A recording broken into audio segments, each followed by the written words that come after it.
Matt Canavan is one hell of a star, and I'm so glad that he's in Australian politics, and now that he is not in the cabinet, he is free to roam around Senate estimates and not be asked the questions, but do the asking of the questions. He had an interesting run-in with the CSIRO today. The great man joins us now from our Canberra studio. Senator, it felt like you went in with an absolute plan. We'll play the tape in a second here, but tell me, who are we about to see, and what was the line of questioning that leads us to the big moment? We're about to see the CSIRO be asked a question. I can't remember the gentleman's name, sorry, but it was actually opportunistic. It wasn't a plan. The Labor Party were asking the CSIRO about an explainer document they put out around the bushfires in the last couple of months, and that document was tabled in Senate estimates, so we all got a copy of it at the table. And when I read through it, I noticed that the CSIRO had failed to include some key information that I knew was included in a very important other CSIRO document, so maybe you should roll the tape. All right, have a look at this. An exchange between the Senator and a bloke from the CSIRO. Let's talk bushfires and climate change. And this is the key sentence I want to just ask about. However, no studies explicitly attributing the Australian increase in fire weather to climate change have been performed at this time. Why wasn't that sentiment included in the explainer document?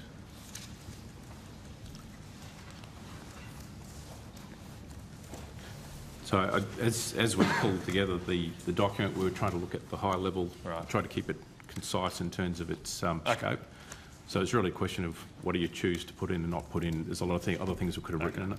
All right, but I mean, just one quick follow-up.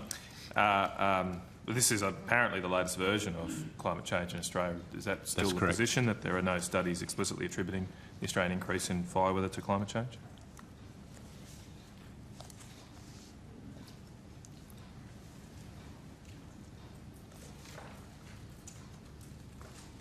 I can have a crack at that if you want me to. I'm just having a quick check on it, yes.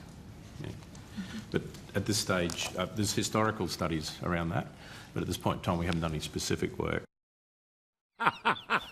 Middle stump, Dr. Peter Mayfield is his name, and he took his time. There was breathing, all the rest of it there, and you could feel sort of the tension of the Greens. How dare you even ask this question? Well, there you go, by their own admission now. Climate change, bushfires, current advice, we don't have any.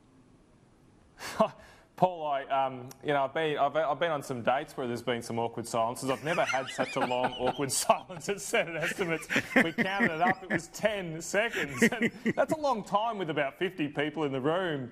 So I felt for Dr. Mayfield a little bit there. But this was a document, Paul, which actually said the climate change and science about bushfires, right? And they had a couple of paragraphs under that heading.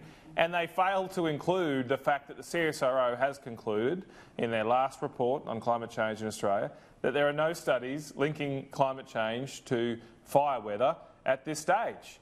And so it's like writing a report for a newspaper about a football match and not including the final score. I mean, it was essential to what they were trying to write, and they left it out.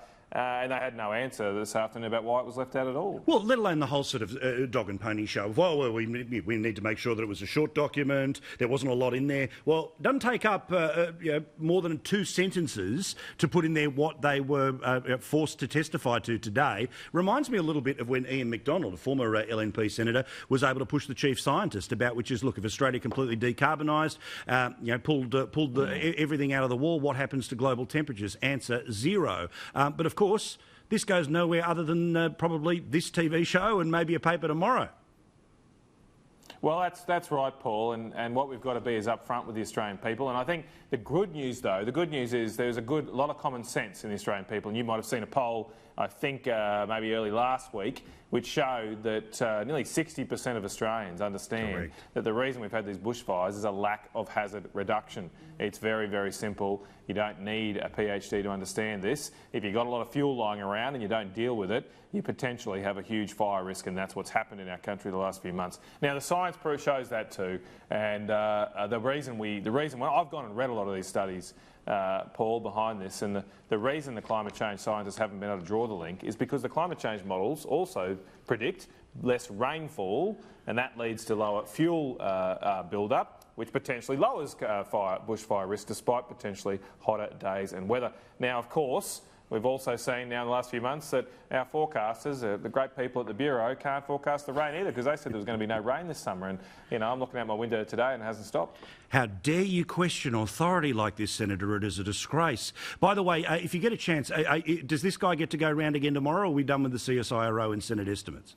Yeah, we're done with the CSIRO this time. They'll be back again in budget estimates in May. Well, I'm going to send you what I'm sure you already have a copy of, which is a report the CSIRO put out in 2017 called Electricity Network Transformation Roadmap. In that it says, and I'll turn to the section where they talk about, CSIRO modelling indicates that almost $1,000 billion could be spent by all parties in Australia's electricity system by 2050. $1 trillion is what it would cost to turn us to the Albo electricity system.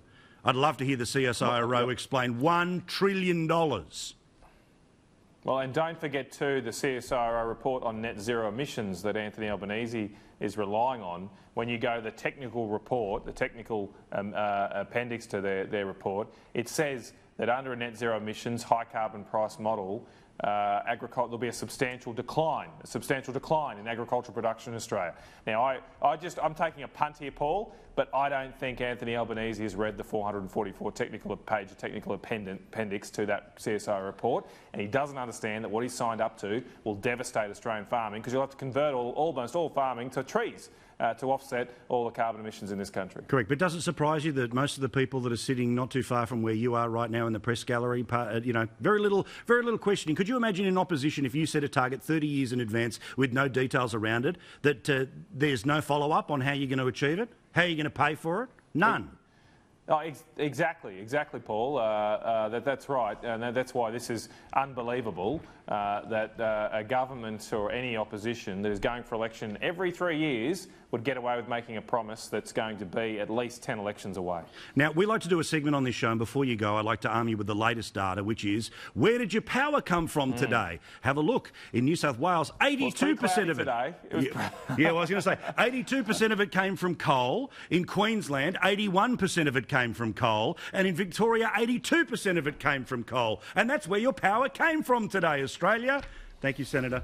Well, thank God for that. Have a good night, Paul. You're a good man. Senator Matt Canavan,